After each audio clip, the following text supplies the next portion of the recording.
2015, when Lake Michigan froze into dull gray plates and the wind off the water cut through coats. Like knives, Mark Ellison rented a narrow brick house on the south side of Milwaukee, a place that had been standing since the 1920s and smelled faintly of damp wood and old metal. And he took it because the rent was low. The neighborhood was quiet, and the landlord avoided eye contact when asked why the previous tenant had left so suddenly, only saying that some people don't adjust well to silence. A comment Mark laughed off because silence was exactly what he wanted after years of living next to a highway, and for the first few weeks, the house de lie vered exactly that. Nights so quiet he could hear his own breathing, the ticking of the radiator, the soft settling sounds of an old structure. Until one night, just after midnight, he heard a single footstep from the upstairs hallway, even though he lived alone. A slow, deliberate step that stopped him mid-breath. And when he listened for another sound, there was nothing, so he told himself it was the house shifting in the cold. Yet the next night, at exactly the same time, the step came again, followed by a faint dragging noise, as if something heavy were being pulled across the floor. And when Mark finally worked up the nerve to check, flashlight shaking in his hand, the upstairs hallway was empty, the floorboards dusty and undisturbed, no sign of movement at all, and this pattern continued night after night, always at the same hour, always one step and a drag. Never more, never less. Until Mark began sleeping with the lights on, telling coworkers about the ghost routine, with a forced laugh that fooled no one. And one evening, a neighbor, an older woman who had lived on the block her entire life, stopped him as he was taking out the trash and asked if he was hearing it yet. And when he asked what she meant, her expression tightened, and she told him that years ago, a man had lived in that house with his teenage daughter, that the man worked nights and the girl stayed home alone, and that one winter evening she slipped on the stairs and broke her leg so badly she couldn't move. And she lay there for hours calling for help that never came.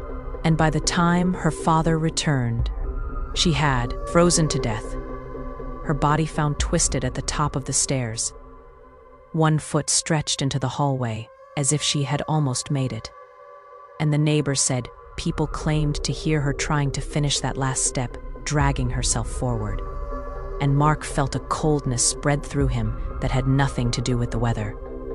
Yet even then, he told himself stories grew over time, that fear-fed imagination, until the night he woke not to the sound, but to the sensation of pressure at the foot of his bed, like someone gripping the mattress and pulling. And when he sat up, he saw an indentation forming slowly, fingers pressing into the fabric one by one, moving upward as if a hand were climbing toward him. And he screamed, and Kay icked backward, scrambling out of bed and turning on every light in the house, but found nothing. No marks, no explanation, and from that night on the sounds changed, no longer confined to midnight, now happening at random hours, closer and closer to his bedroom, the dragging noise growing louder, wetter, like skin against wood, and Mark stopped sleeping altogether, his reflection in the mirror hollow, eyed and pale, until one morning he noticed muddy streaks along the upstairs hallway wall at knee height, smeared handprints low and uneven, as if left by someone crawling. And when he showed the landlord, the man stared at the marks too long before quietly scrubbing them away without comment. And that night, Mark packed a bag and decided to leave before dawn. But as he carried the last box down the stairs, he heard a sharp crack beneath his foot, a board giving way, and he tumbled forward, slamming hard onto the landing, pain exploding through his leg. And as he lay there, stunned and unable to move, the house fell into an unnatural silence so deep his ears rang. And then he heard it directly behind him. Not a step this time, but breathing, shallow and desperate, right at his ear. and a voice so weak it sounded like it was coming from inside his own skull whispered, "Almost." And Mark felt fingers brush his ankle, cold and stiff. And in that moment, he understood with terrifying clarity that the house was not replaying a memory, but waiting. That it needed someone else to finish what had been started. And neighbors later said they saw the ambulance lights that morning, flashing red against the snow. And after that, the house sat empty again, and on certain winter nights, when the street is quiet and the lake, people still swear they hear two sounds from inside, one dragging step and another following closely behind it, finally complete.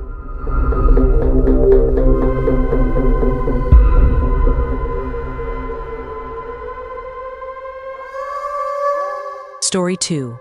In the summer of 2018, during a heat wave that made the air above the Arizona desert shimmer like liquid glass, a long-haul truck driver named Rachel Moore took a temporary delivery route that cut straight through a forgotten stretch of highway between Flagstaff and the Nevada border, a road so empty that hours passed without seeing another vehicle.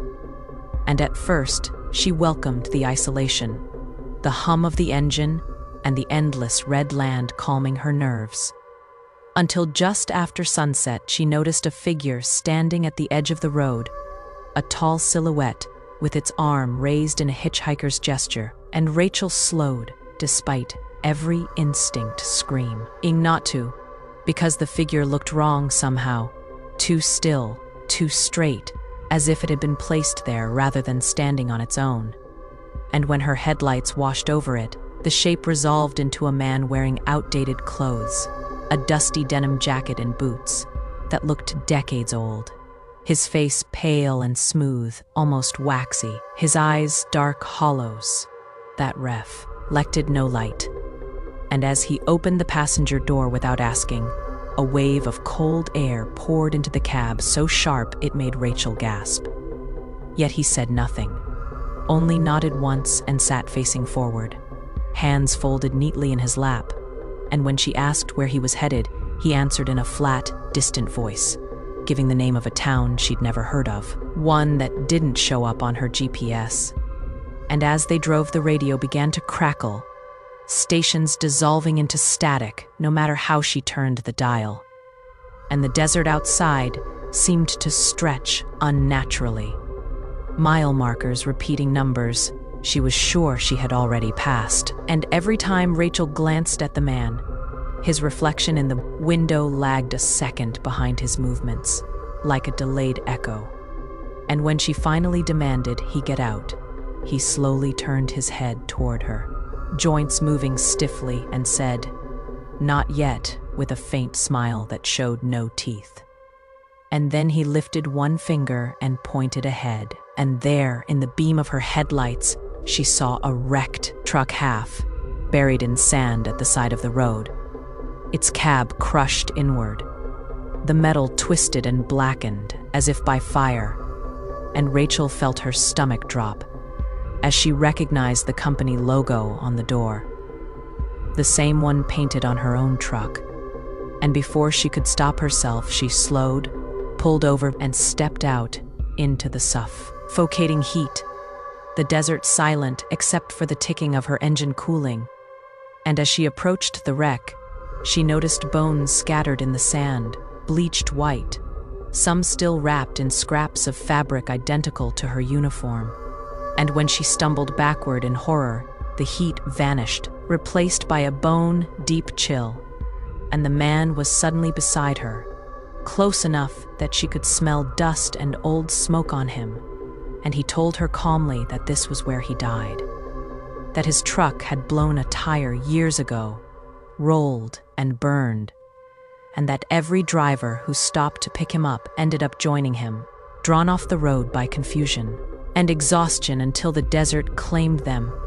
And Rachel screamed and ran back to her truck, slamming the door and flooring the accelerator, the engine roaring as the vehicle lurched forward.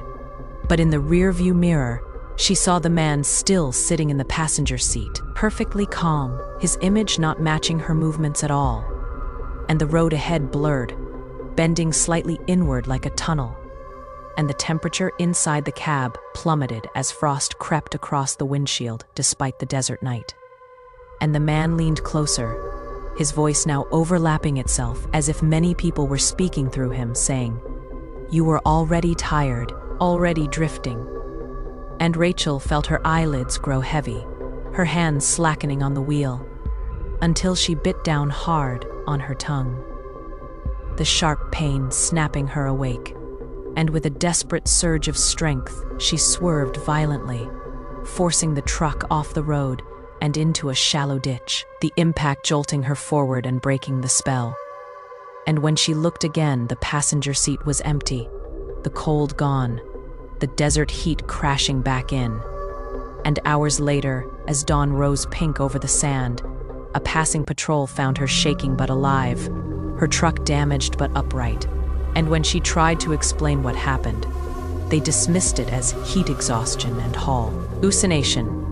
Yet months later, back home in Nevada, Rachel received an anonymous package containing a single object wrapped in brown paper.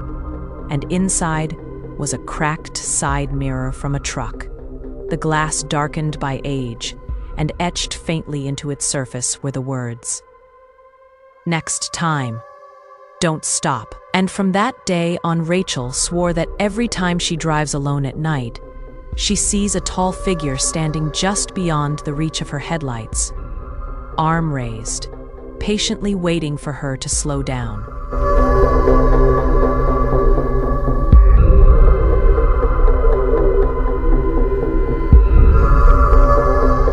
Story 3.